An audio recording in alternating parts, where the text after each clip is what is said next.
see if it continues to be one as we look at the battleground here. Game 4 taking place on Towers of Doom, selected by Gale Force Esports this time. Towers of Doom, one of the most played battlegrounds for Gale Force, and they've been, moderately successful, but so has Team 12 on this battleground. Yep. And in certain instances, Gale Force on this map has struggled. And other times they look really good. So it's a little bit hit or miss, and I think it's going to be pretty draft dependent. We haven't seen the Hanzo yet, but I think this is a battleground that lends towards the Hanzo a little bit more. So which team is willing to commit to that? And I think that if you're on the side of Team 12, obviously, the Leoric pick, not as popular on this battleground anymore. And after that game, I love Goku. I love his play. I love a lot of what he does. But from the early part of the year, a lot of North American secondary melee players were on the Leoric train. Ask McIntyre. He hasn't touched it, I think, since week 1, where he went like 0-4 and died 100 times.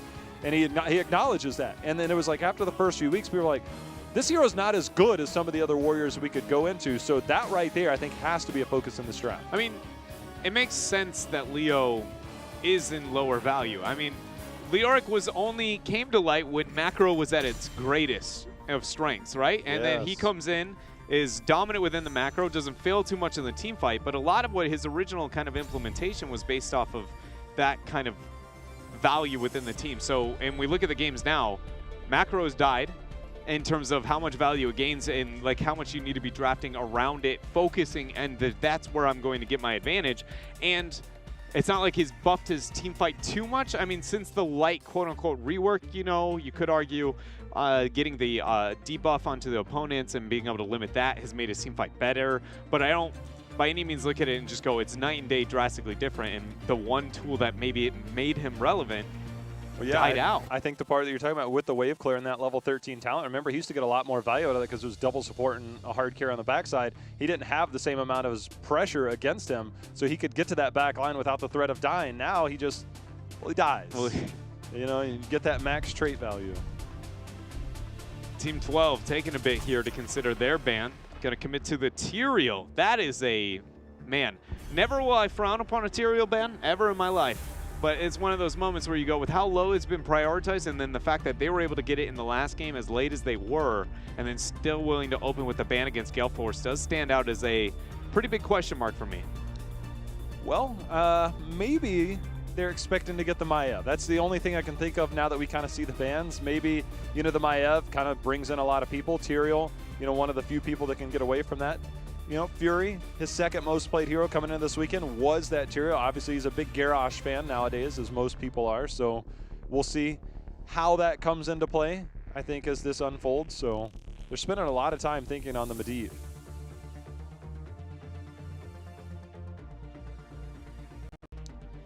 I don't think there's any way this is not the Medivh. Again, we're talking Dansky. You saw him on Jaina. Have you watched his Medivh? Medivh ends up being the ban here. So just to kind of throw this out there, Jaina's 3-0 in this series. Yeah. But if she's first picked, not first picked, if she's going to be picked up before the second ban phase, I think it's only by first pick team. I don't think anybody is willing to Jaina plus Garrosh, right, in the 1-2 of the second pick slot. So if anything, that gives advantage to Team 12 with that kind of stat, holding, if in theory, Jaina's busted, or the key to winning between these two teams. I don't see a first pick Genji here, and Biggie, no slouch on Genji. Michael Udall can flex over to that too. So again, a lot of flexibility on the side of Gale Force with their back line, where when we see Team 12, it's not as flexible. It's a more limited hero pool in terms of their flexibility. I think they both have very defined pools with little overlap. Gale Force has a lot of overlap on that backside, so you're never quite sure what you're going to get in their second ranged pick. That was a lot of time for this first pick after what was a pretty predictable first ban on the side of Gale Force. We land at the Maiev. I wonder if Gale Force would be, I guess, more inclined to say maybe we need to deny the Stukov, because the Maiev with the Stukov, obviously, there's a lot of synergy there. If you want to go, maybe, I imagine one of these has got to be Garrosh, unless they really want to just wait for a Johanna to be kind of that soft counter. I'm going to throw it out.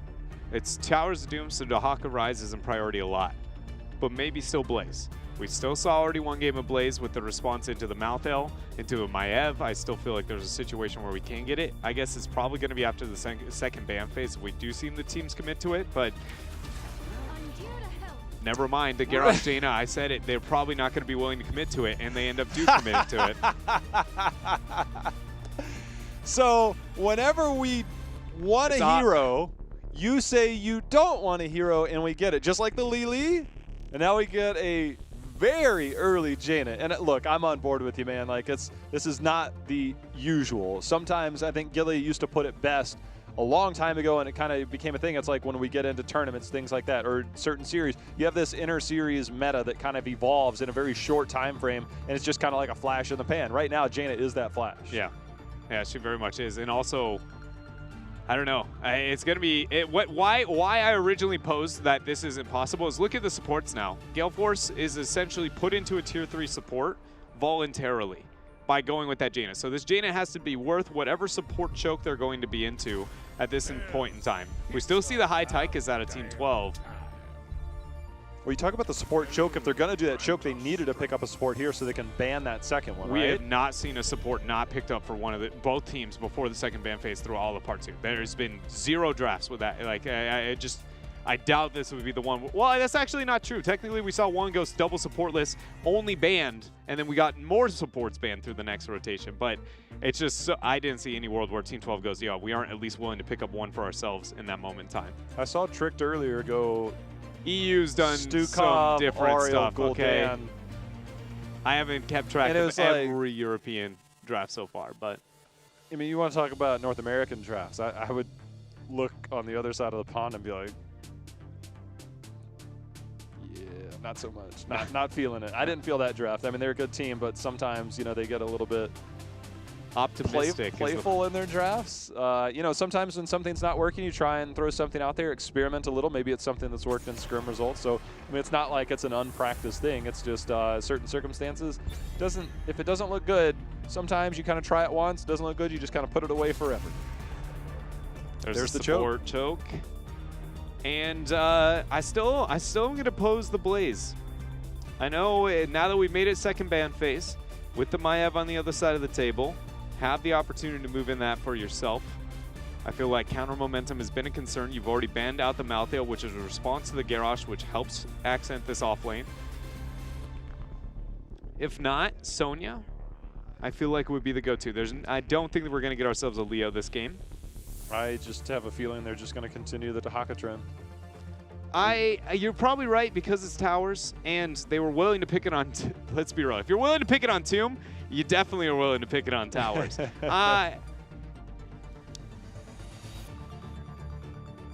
Genji's still available, by the way. Man. The only reason I want the Blaze over the rest is purely to get something to deal with. Oh my goodness, Maiev is ward and caging. Because if you stop that now that it's at 100-second cooldown, she loses so much value. There's the Blaze. I am one happy fan right now. Fan plays later too. Yeah, he does. Next series, tune into that one. Maybe after this game, maybe not. We might get a game 5, but up against some of his old teammates even.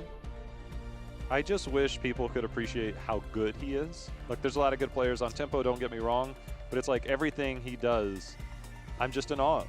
And statistically, he's one of the best in the world in so many categories, but that is for our series later. Something to watch. Don't miss out on a little bit of fan action in Tempo Storm and team. But right now, Team 12, you know, they got their damage with the Dansky and Cure pickups. Will we get the Dahaka Goku, or will we get the Sonya? I wouldn't mind if we go with if there was Tyrael available, I'd say Sonya. But because the Tyrael's out, I don't like it as much. We see the Dahaka committed to. I want an ETC as that last warrior. Nope, gonna be the Diablo. As good as Justin is on ETC, and it was his most played hero coming into this weekend, he just doesn't prioritize it. He's a very well-rounded tank. I don't think it's just him. ETC has literally seen almost no play in all of NA Part 2. It is a little weird, right? It is almost none. Are people, I'm just wondering, like, are people that scared to pick it into a Garrosh? I think that's a little bit of it. It's definitely more of a skill matchup with the kind of trade-off between the two, much like I would say the Tyrael is, but the punishment on the Garrosh side is not nearly as high as it is for the Tyrael. But it is a little bit intimidating. Last pick legitimately can be anything that is not going to die to Diablo, and Maiev is the biggest thing. Tychus is already taken away. Greymane's probably the next best out of the backliners. Tassadar's too little. Is Genji's there anybody the only else? other one. I don't think Genji is something you can get away still, with. Yeah, that's what I'm saying. Like, I think that he'd be the only one close. I'm going with Greymane then. Raynor. Oh, you got him. It's the old Jimmy. Dang it. I did not think we'd commit to the Junkrat, mainly because it doesn't feel like it provides enough single target kill potential as they've, you know, maybe I'm not giving Jaina enough credit. She has enough single target burst that I think you can go with the Junkrat as the prep, her the execution. But Jaina then has to be very focused on her Blizzards because her Blizzard is her biggest, you know, executioner moment. And if she's prepping of Junkrat to get the long nades, then you're still going to have that, how do we end up confirming a kill? And that's the only qualm I have with Junkrat versus the Greymane, and also survivability. Just as the only risk is like, will Junkrat be able to survive this? I would say probably Concussion Mine. You should reliably be able to get out of the Warden's Cage, or at least buy enough time to make it not just a, oh, you're one shot. If I told you I've been over here kind of the entire time, I said Raynor is kind of joke, as a joke, but I'm over here trying to like talk myself into it, right? Like, I mean, could it work? He has the extra range. That trait is amazing. But Relentless Soldier is something he has, as well as Tychus. So if you do get stun charged by any of those, you get armor, you have a self-heal, you have Giant Killer at 13 to deal with a fatty stack Diablo. Like, that's what was going through my head. I'm trying to make the case for it. I watched HGC Korea 2 weeks ago, and they said Raynor didn't even exist as a hero. Yeah. So I don't even know what you're talking about. Well, apparently not. That clip, I think, made it to the top of Reddit even. Who's Raynor? It would be so cool if he released. He brings out a huge Hyperion. Oh, man. Wolf and G-Clef leading up that HGC Korea. If you haven't checked that out, strongly suggest tuning in with some of those players and commentators. But here we are, Towers of Doom. What do we see out of Gale Force Esports? They committed to the Blaze, which I talked about some of the trade-off. It seems like it's going to be risky. I'm really going to be keeping my eye on B-Kid. It feels like he has been a deciding factor in all of these games, for better and or for worse, depending on which game you look at. Goku. B-Kid's going to trade out there, though, so that's a Blaze for a Dahaka. And mind you, Dahaka did use his Brush Stalker to open up this game. So he has a long walk top, which is, I think, one of the reasons why you see Diablo. He's going to catch that wave, but they'll also need to work on their rotations to make sure they don't miss much more. Yeah, it's one of those moments where ideally maybe you want to send a backliner up to it just rather than Diablo because you provide no kill potential within the 4. But if Diablo can make his way back to this lane, right as Dahaka shows up towards the top half, you provide an extra kind of angle or advantage to get a gank. Every time you rotate to a different lane, you should be looking at not only information you end up giving, but more importantly, it's kind of how many opportunities does your opponent give you? And I think especially if you start mixing up your rotations from the norm of what you're comfortable with, you'll start realizing a lot of opportunities open up quick. Team 12 looking to open up one with these sappers. Well, the thing I love about what we see right now from Gale Force is they've rotated Blaze down to the middle, and it was more just for the sheer of, okay, look, if Team 12 opts to invade with that Dahaka, which we've seen a lot of North American teams do, we have the short rotation for Blaze to make his way over. You don't miss out on a lot on the top. He was there more of like a secondary backup factor. He was like that fail-safe if needed. So Gale Force, they've been burned by this before. A lot of North American teams have before, especially when you're going up against a team like Tempo Storm, who's done it quite a bit. See that early rotation to make sure you have that backup. Sapper battle. It's going to be won here by Gale Force, but not heavy enough to be too concerned. Doubt that last Sapper is going to make its way up. Biggie, obviously getting that clear with that Blizzard. You can see Fury kind of hanging out there. Was seen, as you saw the pings coming out there from Team 12, warning that he was there. Blaze, again, continue to just kind of rotate so far, getting the win in terms of the lane over Goku there on Dahaka. Haven't seen any Maiev attempts yet, outside of the very first skirmish. Yeah, outside of that initial kind of opening. I mean, I will say part of that, I think, is the Jaina factor. Nice groundbreaker there. Fury finds himself a Buds. Malfurion taking the damage. Tether's going to pull back 2 members. No kill quite yet. Resets nice on knockup. Oh, but the damage coming in from Dansky is enough there after that shadow charge from Justing. Flip over onto Goku. There's a burrow, but I don't think he can make it out of this. That slows too much. The knock-up as well from Fury. But yeah, you know, Cure actually got quite a bit of resets on his fan of knives and allowed Dansky to come in there. Very good teamwork. But the fact that Goku ended up falling at the end of that, definitely not what they expected nor wanted.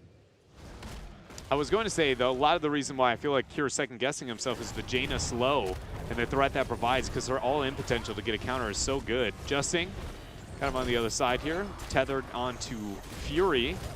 He's going to eat a shadow charge too, Indomitable use, but he actually gets body blocked into the root at the end of it all. Fury unable to get a heal from Akka in time, ends up dropping here over this bottom altar fight. Bud starts the next channel. Dread, I feel that was like a bit of a misplay on the side of Fury because Diablo had already used his shadow charge and he needed a way out. He was looking for a way out. And because Garrosh was on top of him, you couldn't really play around that factor because Garrosh, you know, you try and play that. If Garrosh had stayed on him, you try to move, he's just going to simply toss you and knock you backwards. But the minute he committed that big toss and knock up over towards Maev, it opened the door for Team 12 to just kind of turn the fight, and there was no threat for Diablo, and that set up a major kill potential there, which they were able to achieve for Team 12. I agree. It does feel like, you know, maybe a bit out of place there for Fury, and not very common from him, especially, you know, keeping track of the cooldown and the tough situation Justing was in for a moment. Sappers are going to be picked up for GFE. Nobody able to make the invade, at least not within a reasonable time frame. Just going to keep up the laning cycle as Cure gets a good scout. Yeah, pretty even start here, you know. Hold on, Cure trying to lock down. Fury eating so much damage from Dansky there. He did go the bigger they are at level 4, so using that minigun to rip through that health pool. That's why he's so strong against the Garrosh, and why we've seen the Malthael ban so much. Brostalk in, coming out from Goku. They're going to try and find Big E as he falls so low. Dansky getting that auto attack damage, but it comes at the cost of Jaina there. Now Fury trying to cut out, got the cleanse, but it's not going to be enough. There he goes, a flip over. Oh, jet propulsion from B-Kid. Is able to allow Fury out of there. You know, that is just Garrosh. I don't know, and when his health bar gets lower, I don't know why. I'm like, oh, no, he's probably going to go down, but the answer is that just does less and less damage with every tick. You know, one thing to also note for those of you that are wondering, obviously we're on a slightly different patch with some changes. One of the changes that we had to the Battleground, this is the Battleground, the Sapper camps that you see on the left and right of the screen and at the top as well. The respawn timer was increased by about 30 seconds, so the bot lane control is slightly different than what we've seen. We'll see if that does become a factor as the game goes on, but just keep that in mind that we are on the patch with the minor changes to the respawn of those Sappers. The biggest impact that'll have is that bottom left, like half of the map is going to be harder to get converted, but when it gets converted, it might be higher impacts. Hold up, though. Big impact caught out by Justing. Throw down the Blizzard, but is unable to keep himself alive. Goku, drag, land onto Garrosh. Indomitable and, I believe, Cleanse were used there. Both stacked on top of one another. 4 shots now picked up for Team 12. Sending the core to Gale Force Esports down to 28. 8-point lead, not always the most condemning factor, but Team 12 seemingly has a bit of control. You know, despite the fact that it's 5-4 kills, it seems like Team 12 has maybe controlled the pace a little bit better, a little bit easier than what we've seen. And you can see Justin just kind of lurking, waiting for anybody to step out, see if he can get another kill and just, you know, kind of combo here. Fury's waiting in the bush. I think he missed the toss there, tried to get the combo going, unable to get so as the model just passed out of range. Fury's so good that he literally practices without even, you know, his Fury combos without even actually giving the toss out. You EQ no matter what, even if you don't land the E. Dang right. I mean, when you hit as many ground breakers as he does and how fast he completes his level 1. Oh, it's forgivable. You can get it. Yeah, you can get away with it. After what we've seen from Fury so far in this series, it's, you know, that stuff like that's going to happen. I mean, it was a mounted hero passing by, obviously. You can see the Sappers picked up here by both teams. Level 10 picked up. Do see the Water Elemental. Again, you know, we've seen a little bit of mix with that Ring of Frost Water Elemental. That will be good to control a lot of that. See a lot of frontline heroes between the Dahaka, Maev, and Diablo. Maybe try and get some good follow-up damage on that. Some of the things that we've noted throughout the series. We've had a lot of Jaina conversations just due to the fact that this is our 4th game and with 4 Jaina plays. So not something we normally say. Also into the Medivh Maev, I thought we might see the Ring of Frost not as a, oh, look, we're going to get a kill, but as a just, hey, can we stop this for a little bit, slow things down? You know, and kind of freeze things out for a little bit there. Well, we'll see at the welly. I mean, there's a lot of people who can dodge the target or dodge the Ring of Frost too on Team 12's roster, but without pretty much that big of cooldowns. But I am surprised. It does feel like a lot of the thought process with the Blaze, hold up, catching out the Malfurion there. Gale Force Esports, Fury going to get shoved against the wall. Ancestral does end up making it there. There's the bunker as the response to that Warden's Cage. Riptire goes out. Goku's the focus, but the isolation going to keep him alive, or at least Mike Udall alive for a little bit longer. Cure getting stuck between a bunker and Gale Force Esports is never a good time. It's like, well, look, I know I'm going to die. I at least want to get a reset on my fan of knives here. Oh, you all disappeared. Well, I guess I'll just wait for you guys to come back out. I'm dead. That's pretty much how that sequence went, because you just kind of walk away. It's over. Another fight won for Gale Force Esports. After finding that pick and that isolation, we are not having the full 5-on-5s like we normally have, though. But from either one of these teams, every skirmish is really just more of a catch-out at this point in time.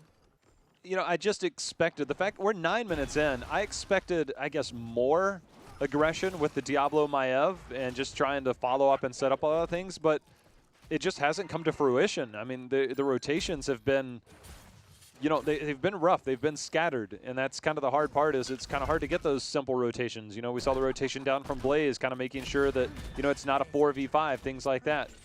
So right now, we'll see, have another opportunity. Nobody's gained control of that bottom lane yet, so with the single altar phase, we'll see if we do get that 5-on-5 finally, Dread. See when Blaze wants to make his way down. Seems like he's going to commit early, knowing that that brush stock timer will be available there for Goku.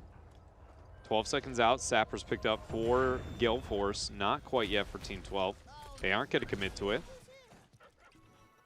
Can see Gale Force being the aggressor. Dansky already going in. Fury, he's got the two-man taunt. No follow-up just yet, but now Dansky, he's being thrown back to Riptire. Already gone out. Was hit early because of that APOC. Now Cure in the middle again. He is under so much pressure. Somehow makes it out as the Twilight Dream goes off on multiple members there of Gale Force, and they are falling. Akaface with the great ancestral healing onto Big Impact ends up keeping him alive for a bit longer, but there's the damage out from Goku. That swarm all around him, enough to get 2 kills now for Team 12. They're going to pick up 4 more shots. As Maiev does work here over those Sappers, making sure that they don't make their way in. 20 HP remains on the core of Gale Force Esports. Team 12 is not messing around here on Towers of Doom. First, you know, kind of all-in initiation, and pretty confidently went in their favor. That was a big play, but the concussion mine. Cure gets out. A timely play. Had he been locked down a little bit quicker, that E does not go anywhere, but he had enough time to get that out, so when the stun wore off, just presses E again, and he's back to safety.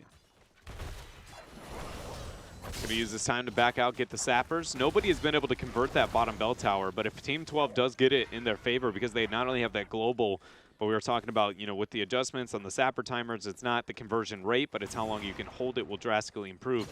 It'd be that much more crippling for Gale Force, but they're not going to commit to it here, at least without the heroics, not yet. 20 seconds out, and everybody will have them. Justin now trying to defend these Sappers. Gonna run into a nice Junkrat trap.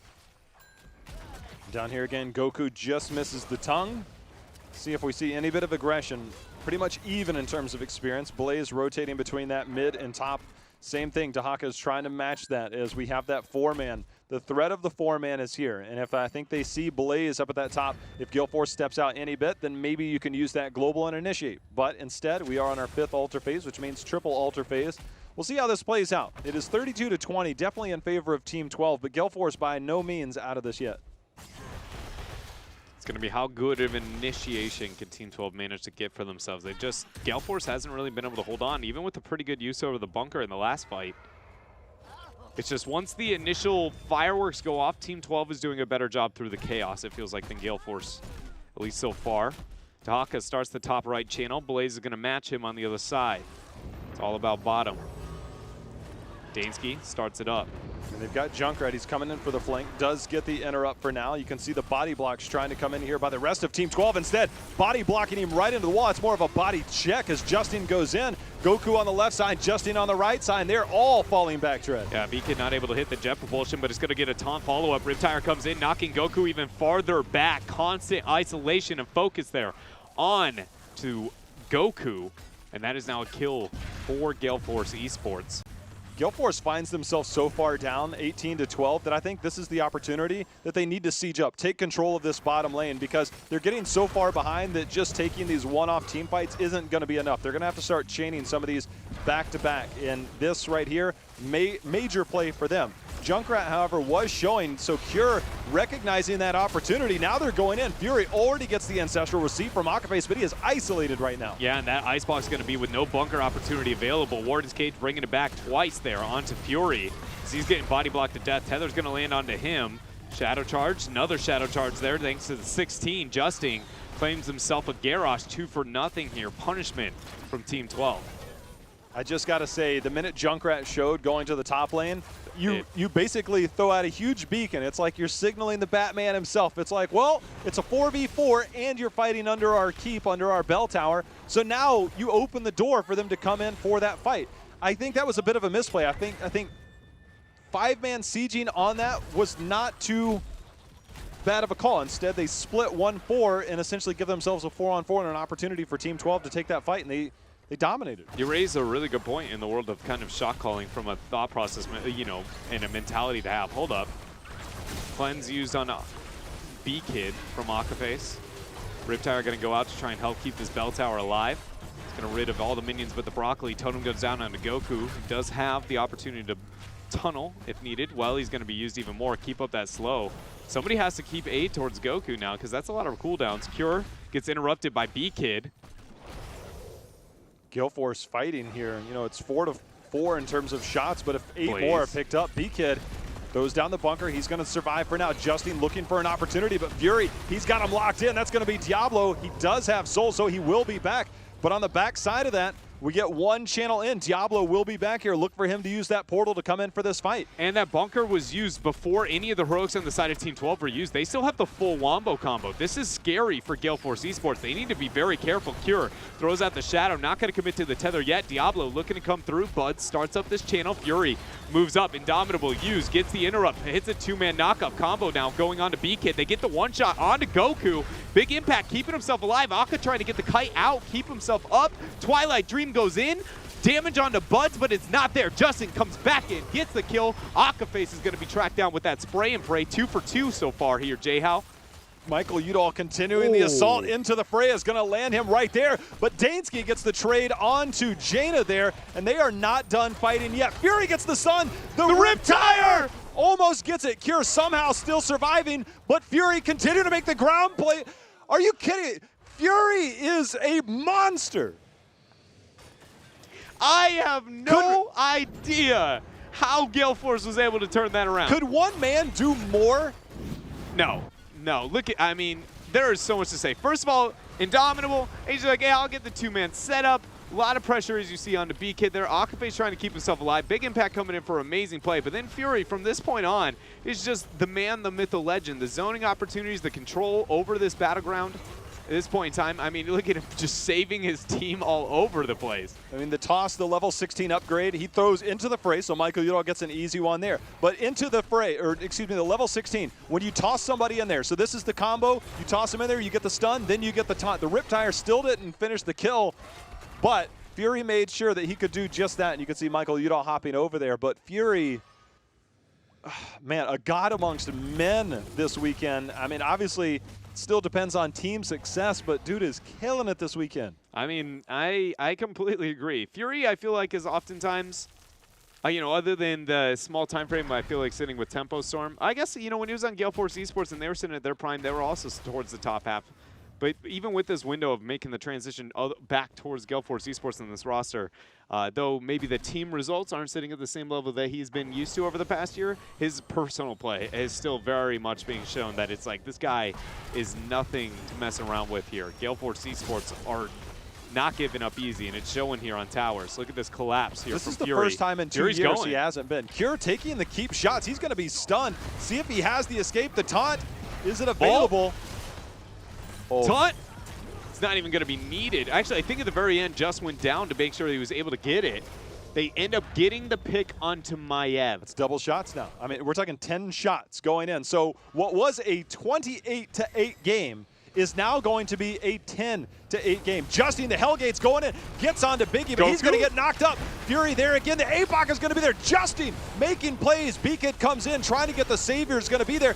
Goku does have that essence, keeping him alive, and all of a sudden, that Riptire instantly canceled, and Justin showing beast mode on that Diablo. Dansky's Odin, though, just ripping through. Garrosh coming out, and now 10-15% HP, able to keep himself alive a little bit longer. 4 versus 4 left in the skirmish. The bell tower still being in favor of Gale Force Esports, so a risky escape path here for Team 12.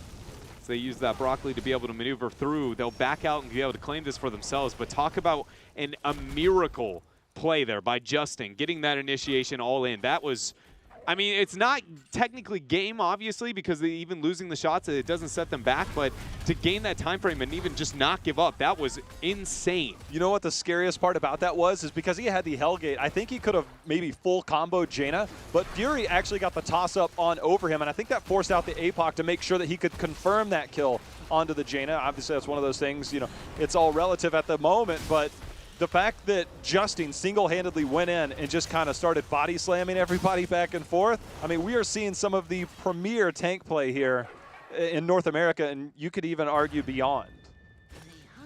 Goku scouting this out, sees that they're on the boss. Not going to commit, though, for Gale Force. 20 seconds out from this bottom singular altar. There are a couple of sappers down here Gale Force might want to start up for themselves. Tahaka questioning if he wants to mirror that on top, going to decide against it. Instead, pushing in. The sappers picked up for Gale Force. Now it's all about this. Odin, very early used. Gale Force can't afford to lose too many members, because if they lose the fight, they lose the well, or they lose the altar and potentially the boss. See Junkrat making his way back, trying to find the poke that's going to be there, but Bud's continuing the channel, does get interrupted. There's the big root onto Justin, but he is so far healed, and now Justin making plays. B-Kid able to keep himself alive, though, gets the Ancestral Healing. APOC's going to get the stun, but only onto 1 Cure. Trying to get the Warden's Cage locked out, but unsuccessful. There goes the Isolation, hitting 3 members. A lot of damage going out onto the front, and there goes Maiev going down, but look at Gale Force. They're holding together, sticking, clumped up, going into this bunker, and they are thwarting Team 12 back from this altar. This is insane play. Now they're going to turn their attention. They're going to try and get 5 shots out of this, take the core health of Team 12 down from 10 to 5. And I really wonder if they might try and do more to take more shots, because if they rotate up to the mid bell tower, which I don't know how exposed that is just yet, they could get 6 shots plus boss. I don't know where they stand yet. Right now they're holding off for now. Looks like they might turn their attention towards that mid bell tower. They're going for the home run play here, Dredd. They are going for the home run here. Starting with, you know, that bottom bell tower, going to go for the mid bell tower. Oh, that's going to be traded out, though. It's going to be traded out, though. It's going to be, but only once those sappers are able to make it in. He's going to get the 6 shots in this time frame. There it is. Down to 4 health is going to be that of Team 12. Still 15 seconds before Diablo is back. They're going for it. This is the game clincher right here. Buds does not have Twilight Dream. You see Dansky, he's going to be on point. The boss is down, Dredd. Isolation goes in, automatically hits 3, but the concussion mine. Oh, but the boss is going to be blocked. Buds goes up, Fury gets the toss over. Going to lock down 2. Beacon's now keeping himself alive. There goes the taunt. There goes the explosion. Goku, last man standing, and when it's all said and done, Gale Force Esports gets the miracle comeback on towers and send us over to game number 5. I don't even know where to start with all of this, but the tank play for me is, whoo, Fury, my goodness. It's like, I don't know. It feels good to watch. Literally, I mean, obviously we got big plays from everybody on this team. Like, I don't even know where you could start to break it down. That was an insane game. They were down 28, what did I say, 28 to 8 in terms of core health. And then Gale Force is just like, we're not letting this go. Fury's like, we're not losing this game. Get on these big Garrosh shoulders of mine. We're throwing down. Dude straight killed it. Rarely will you see that much of a streak from one player in one game, but dude is an absolute monster. I completely agree. I mean, there was From beginning to end, Fury was a problem to be dealt with, and obviously Team 12 was unable to find that answers. I think there was also a couple of highlights there, even though he went down a lot. Jaina, Big Impact, actually died 7 times the entirety of that game, but I feel like when he did get damage output, especially at the later stages, it was when it mattered. Oh, yeah. And was really getting the clutch out there to get that kind of follow-up up from Fury. Everything on the side of Gale Force to keep into that mentally. It has been outstanding, but Warriors in particular are something that North America does not typically breed many of, and Fury is, I feel like especially after games like that, you got to be going like, one of us, you know, that's an A right there. It all came down to him practicing the combo in that bush where he missed the toss over and got the groundbreaker. Practice yes, like you play, I'm sure boys. there was a few LULs maybe going around in chat at that point on that missed one. But I'd say that all of those are pretty much ignored after that. You know, I mean, early game, it didn't matter. He was just practicing, warming up for the late game. And then now to be sitting in the pants of Team 12 here, you know, now knowing that you're going to be sent over to a game number 5, it is a tense one. It is a, you know, I honestly never even thought we would find ourselves at a game 5 between these two, but somehow it has happened. We are going to go to a quick commercial break, but when we come back, Gale Force Esports and Team 12. I will never get these team names right.